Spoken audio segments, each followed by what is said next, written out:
Ontem eu comentei aqui brevemente sobre as enchentes que ocorreram aqui na Espanha, na Comunidade Valenciana, que é onde eu moro.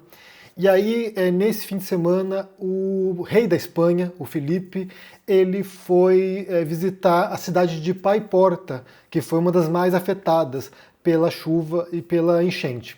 E ele foi junto com o Pedro Sánchez, que é o presidente, chamado presidente, né, que seria o primeiro-ministro aqui da Espanha. Também estava o Carlos Masson, que é o presidente da comunidade autônoma, ou seja, que seria o governador, né, o equivalente ao governador dessa região. E eles foram visitar a cidade e eles foram hostilizados lá, né? Jogaram coisas contra eles, jogaram lama tanto no rei quanto no primeiro-ministro, quanto no presidente da comunidade autônoma, e foi uma cena bastante impressionante, assim. Eu vou assistir com vocês aqui para que vocês entendam o que aconteceu, algumas cenas, porque o negócio foi escalando ali ao ponto que eles tiveram que se retirar do local. O rei continuou lá junto com a rainha consorte, tentando acalmar a população, mas o primeiro-ministro e o presidente da região foram embora.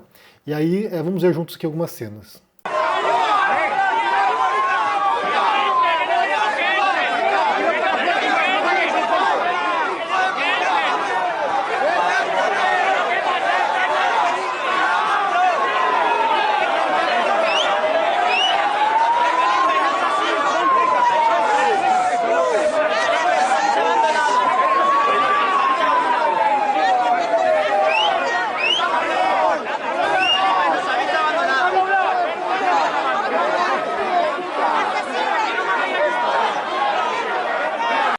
Então, eles foram acolhidos lá com gritos de assassinos, filhos, assim por diante, né? Um monte de insultos, e jogaram objetos neles e destruíram um carro da comitiva, ou seja, o negócio esquentou bastante por lá.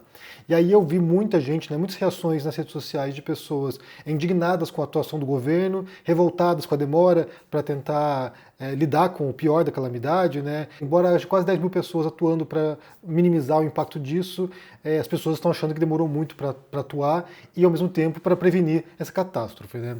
E a chuva continua por aqui, né? Essa tempestade subiu, agora teve lá uma inundação em Barcelona, na região nordeste do país, e a tendência é que vá piorando, né, com o passar do tempo, como a gente falou ontem aqui, inclusive, né, como isso aqui já é um indício das mudanças climáticas e cada vez o impacto disso vai ser pior na vida das pessoas. E aí eu vi, por um lado, pessoas indignadas com o governo, mas também pessoas sem compreender por que estariam atacando o rei, né?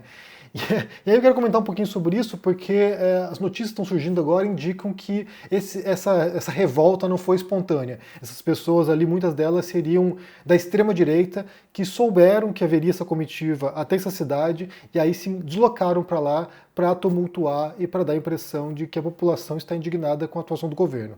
Eu quero ler para vocês aqui a manchete de uma reportagem de hoje do El País, que diz o seguinte aqui, olha: o governo enxerga a atuação da extrema-direita por trás dos incidentes e assegura que o rei, né, a monarquia, foi que pensou nessa visita fracassada. Então, assim, a culpa seria do rei, nesse caso, que achou que fosse uma boa ideia baixar lá na cidade e tentar, sei lá, demonstrar presença, né? Não sei, aí realmente é difícil imaginar aqui qual foi a ideia depois de tantos dias, porque aqui foi 5, 6 dias depois que houve a tragédia, né?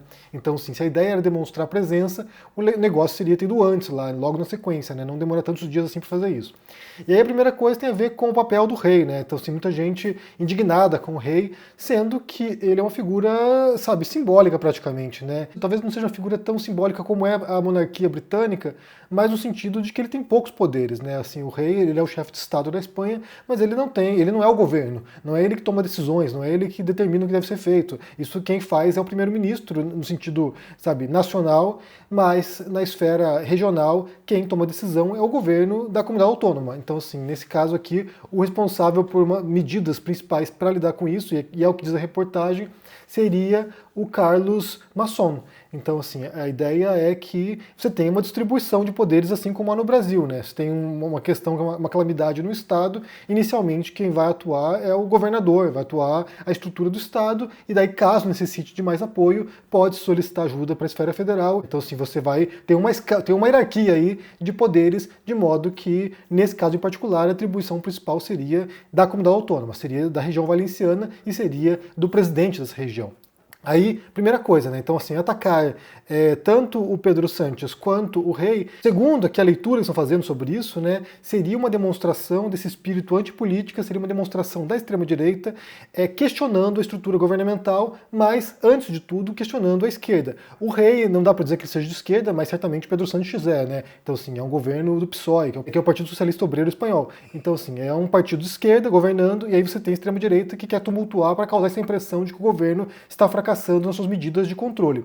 E aí, nesse sentido, não dá para negar que há muitas semelhanças, muitas mesmo, em relação ao caso do Rio Grande do Sul, quando houve a calamidade, a chuva torrencial que deu no Rio Grande do Sul, que inundou várias cidades, e aí é muita gente querendo, questionar a atuação das forças estatais para lidar com a tragédia, e que quem deveria cuidar disso seriam os cidadãos. E daí você tem lá Pablo Marçal mandando caminhões para lá, você tem lá o Scooby Jet Ski, ou seja, você tinha um monte de cidadãos achando que o Estado seria ineficaz, portanto, eu como, pessoa física aqui, eu vou aqui fazer a minha parte e salvar o Estado. E é claro que isso por mais que você queira participar, queira ajudar, queira doar mantimentos, queira doar roupa, fazer a sua parte, na verdade, esse tipo de reconstrução, esse tipo de atuação mais profunda, sempre será do Estado, porque é a instância que tem os recursos para isso, né? A possibilidade de movimentar pessoal e equipamento para fazer esse tipo de ajuda. Então, ao questionar isso, o que você percebe é essa tentativa de sabotar a atuação de um governo de esquerda, nesse caso,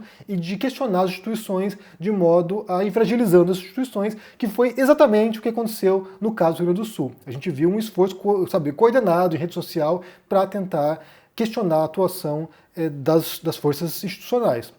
Então, não se engane, nessa questão aqui, é possível sim que haja muito da retórica da extrema-direita nesse sentido.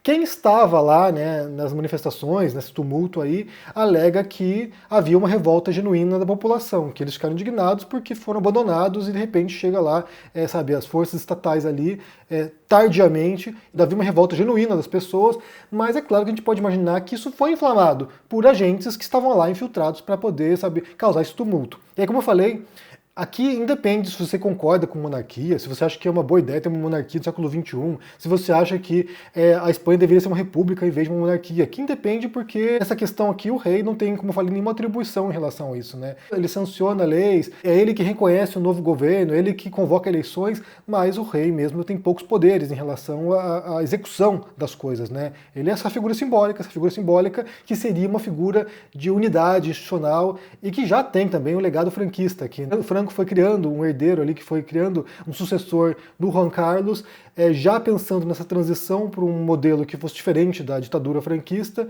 Ele imaginou que o Juan Carlos seria muito alinhado com as ideias dele e o Juan Carlos veio com uma outra pegada. Também não era talvez um progressista no sentido mais estrito do termo, mas certamente não vem trazendo esse legado franquista. Mas a transição da ditadura de Franco para a monarquia atual da Espanha foi pensada pelo Franco. E aí, nessa manifestação, inclusive, né, o que diz a reportagem aqui é que havia pessoas, né, pessoas com tatuagem franquista, pessoas com roupas de alguns movimentos que são movimentos fascistas, de fato, né, movimentos de extrema-direita. Então, eu fiquei surpreso, inclusive, em ver pessoas de esquerda nas redes sociais celebrando esse ataque contra as forças governamentais. Ou seja, como se atacar o rei fosse, algum tipo de demonstração contra o establishment. Quando na verdade aqui o negócio é mais complicado, né? Você tem figuras de extrema-direita, é como celebrar bolsonaristas invadindo a sede dos três poderes, para você pensar aqui numa relação entre essas duas situações. E isso aqui também reflete já esse cenário global de descrença em relação às instituições, em relação à classe política, como esse discurso da extrema-direita se propõe como antissistema, como se eles fossem mudar as coisas, como se eles fossem enfrentar a corrupção, como se eles fossem enfrentar, a elite que comanda o mundo e tenta forçar a sua agenda sobre a população. Então, é o espaço que a extrema-direita foi ocupando ao longo dos últimos anos, talvez a última década, já sequestrando um papel que tradicionalmente era da esquerda, né, de ser antissistêmica, de propor mudanças radicais. Então, assim, isso foi se esvaziando, e isso aqui, inclusive, tem tudo a ver com aquilo que a gente falou nos últimos dias, né, dessa perda de legitimidade de partidos, de movimentos de esquerda, porque a população já não se sente reconhecida mais, e se sente reconhecida nessa indignação dessas pessoas nas ruas, né? Nessa indignação popular entre aspas aqui, né? Movimentada por extremistas de direita, mas essa indignação popular de modo que a população já não confia mais no trabalho das instituições, no governo, no presidente, assim por diante. Então, isso pode estar levando, inclusive alguns especialistas que analisam nesse sentido, pode estar levando a uma corrosão das instituições democráticas e talvez a um fim do modelo como a gente tem de hoje, né? Então, não dá para negar que talvez tenha sido um ciclo se fechando aqui dessas instituições, desses modelos democráticos modernos, que a gente viu pós-Revolução Francesa, e como agora estejamos entrando num outro estágio, num outro modelo de governança, em outro modelo político também, que venha com novas normas e sabe-se lá o que virá para diante, né? Então, assim, é muito difícil também prever o futuro. Mas esse é um fenômeno global, aqui vale ressaltar isso, né? Uma coisa que a gente analisou durante um bom tempo, aqui também muitos anos, é um fenômeno global, não afeta apenas o Brasil com Bolsonaro ou os Estados Unidos com o Trump, afetou a Inglaterra, afetou aqui a Espanha, está afetando a Espanha, então, assim, muitos países que estão agora caindo nesse discurso, caindo nas garras desses movimentos populistas de extrema-direita, e é um discurso que cola, é um discurso potente no meio da população, né, indignada, revoltada, que sente que perdeu privilégios, que sente que piorou a sua vida, que perdeu economicamente também. Então é um discurso que tem mudado bastante o cenário político em muitos países. Isso aqui tem que pensar que é um reflexo desse tipo de discurso. Isso aqui não é, sabe, revolta popular espontânea, possivelmente. Isso aqui tem cara, como mostram as reportagens, de que foi algo ensaiado para que viralizasse em rede social e demonstrasse a revolta popular, entre aspas, aqui, né?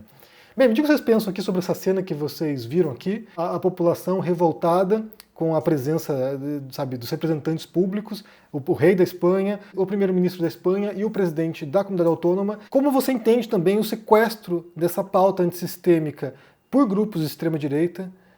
Se faz algum sentido isso na sua cabeça, né? Mas como isso funciona e como esse discurso ele é poderoso. É um discurso poderoso e que movimenta a população a boicotar eleições, a boicotar partidos, a enfrentar políticos, né? De modo a subverter a ordem política de um país.